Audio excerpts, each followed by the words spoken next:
What's on, ladies and gentlemen? My name's Ross, I like games, and today I'm bringing you a second video. I don't usually do 2 videos on Wossy Plays, I'm a very busy boy. But, well, the lovely folks over at Wizards gave us some information on Wave 2. I'm not going to not make that video, am I?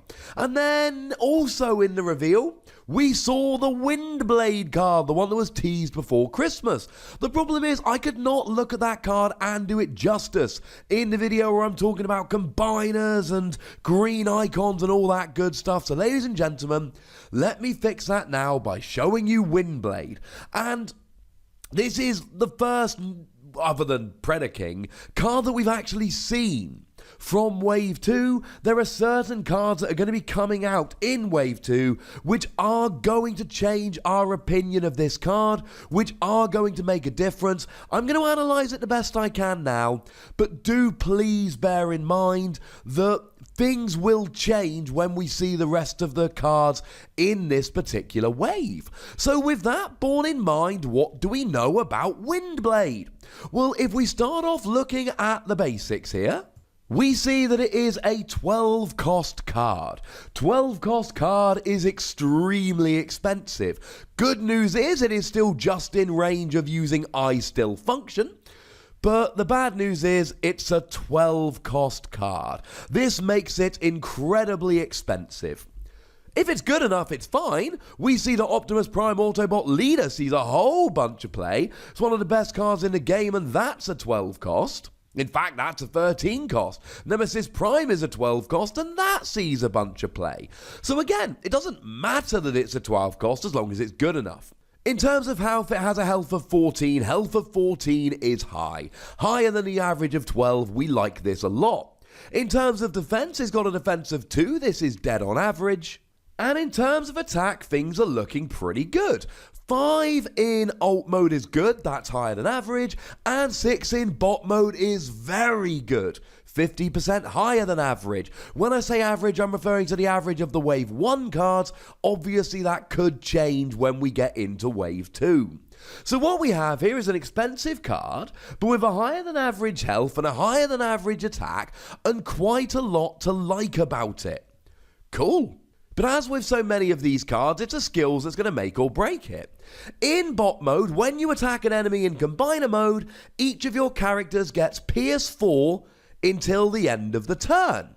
That means you do at least 4 damage when you attack.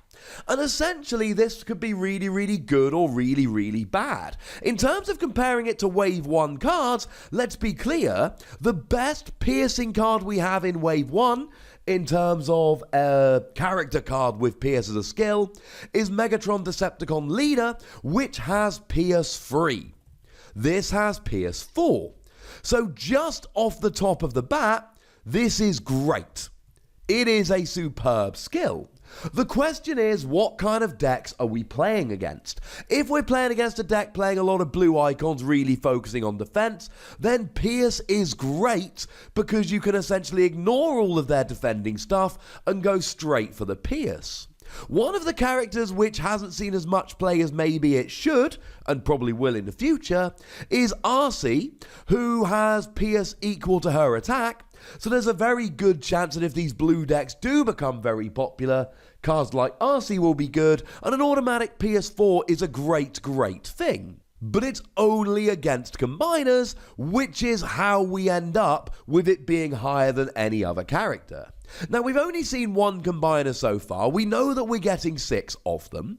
And the 1 combiner we've got so far is Predaking, which has 37 health, the highest in the game. And clearly that's going to be something that we're going to be wanting to take down. We're going to have to go after that pretty hard. But it's only got a defense of 2. So if they're not going heavy on the blue, your Pierce is going to be somewhat wasted, because you're already starting off with an attack of 6, which is very high, and then you can play around with stuff like Supercharge to give yourself Bold 3, maybe Grenade Launcher to up your attack by 4, or Flamethrower to give you Bold 2. There's plenty of cards that can give you Bold or extra attack, which mean that you don't really need the Pierce. But this is one of 6 combiners. It is very likely that we will see a combiner with a very, very high defense. And if we have a character with a high defense but lower health, that's when Pierce becomes really, really good. Now don't get me wrong, it's absolutely likely that some people at least will play a Predaking deck with a whole bunch of blue icons, given that Predaking doesn't need one or the other.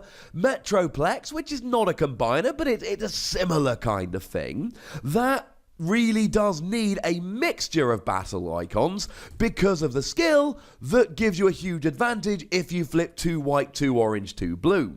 Whereas Predaking, you can play it as an attacker with orange icons, a defender with blue icons, etc. And Pierce isn't always going to be needed.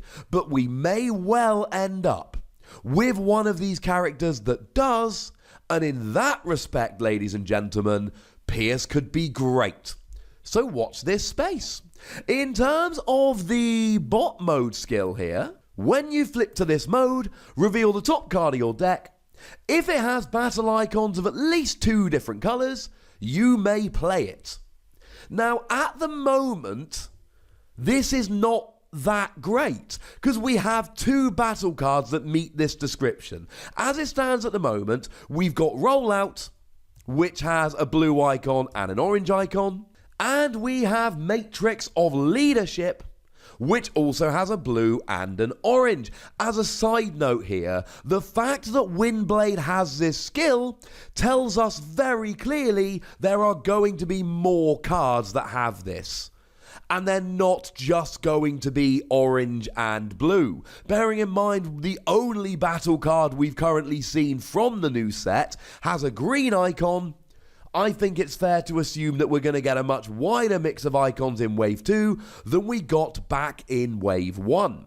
But the 2 we've got at the moment don't really help. Matrix of Leadership can only be attached to an Autobot leader. Well, no, that's not strictly true. You can attach it to any Autobot and it gets +1 attack. That would count for Windblade.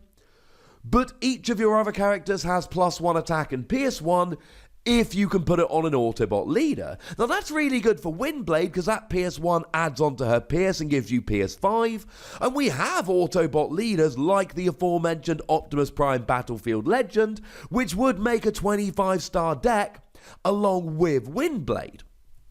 So if you're playing that, fine, job's a good un. But if you're not, then that's kind of irrelevant. Similarly, we've got Rollout that lets you flip all of your characters from bot mode to alt mode, but Windblade uses this skill when you go into alt mode. Rollout only switches from bot to alt, so Windblade cannot use Rollout here, which is a bit of a pain. Now you've still got 13 other stars, but essentially half of your deck cannot use Matrix of Leadership and cannot use Rollout, which are the only 2 we've got for the moment. I've got to believe that there are other cards coming in this set which are going to make far better use of Windblade's skill here, because as it stands at the moment, it doesn't look great. Both of these skills look like they're gonna be fun when we see other cards in the set. So there's a very good chance that when the rest of the set's revealed, we need to go back and have another look at Windblade. Now the good news is, regardless of what mode she's in, Windblade is a specialist, and that gives you access to a couple of really nice upgrades. We've got multi-mission gear, which ups your defense by 1, and lets you play an action. Playing extra actions is good, and actually if you did play Windblade with Optimus Prime Battlefield Legend, that's another card that gives you extra actions, so you can play like a really funky actiony deck using Windblade with multi-mission gear and Optimus Prime Battlefield Legend. Multi-tool gives you +1 attack, and when you play it on a specialist you get to play an upgrade. Will we get more specialist cards in Wave 2? I have absolutely no idea, but I'd assume we would. I assume we're going to get more specialist cards, more cars cards, more tank cards. The question I really want an answer to, are we going to get any cards for motorbikes or spaceships? Because they are designations of cards which exist that we got no extra help for in the first set. That makes me a little bit sad. I think we probably will it makes sense that we do. So again, you've got multi-mission gear and multi-tool at the moment. Maybe there'll be more in the new set. Similarly, in alt mode, it's a plane, so we have a couple of extra things. We've got aerial recon, a utility which gives you +1 defense, which can only be put on planes. Remember, when you switch back into bot mode, you're not a plane, but you still keep the upgrade. And when the upgraded character attacks or defends, look at the top card of your deck. You may scrap it. If you're defending and it's an orange, scrap it. If you're attacking and it's a blue, scrap it. Similarly, we have the action card Bombing Run, which lets you choose an enemy character and move 1 damage counter from each of your planes to that enemy. To be fair, you need to be playing a planes deck to really take advantage of that. And again, we'll, I assume, get some more planes cards in Wave 2. It's one of those things we're going to have to wait and see. But while we're talking about planes, I did do a video ranking all the planes the other day. I'll pop a link to that video in the description. But I'm not sure if it's got any natural partners here. I mean, if you were to play this with Starscream Air Commander, my favourite plane, well, that's an 11 cost, which means you've got 23 stars, which means 2 stars are wasted. And when you flip into alt mode, you do damage to an enemy equal to the number of other planes you have, which is 1 because Windblade and Starscream will be your entire deck. So I don't know if this is going to go nice and naturally into a planes deck, because it's quite expensive and doesn't really combo with the other planes, as well as some of the other planes combo with themselves. But make no mistake about it, great health, great attack, probably a good skill in alt mode when we see some other cards, and an anti-combiner card, and it seems like the combiners are going to be pretty good.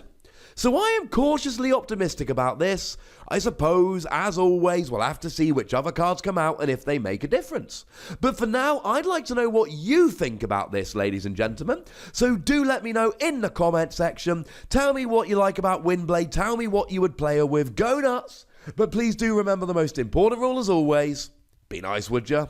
And then make sure you like this video, subscribe to this channel, and follow me on Twitter at the Wossy, where we can talk about Transformers and other things. But by far the most important thing as always is to look after yourselves until next time. Thank you very much for watching. My name's Ross, and you've been watching Wossy Plays.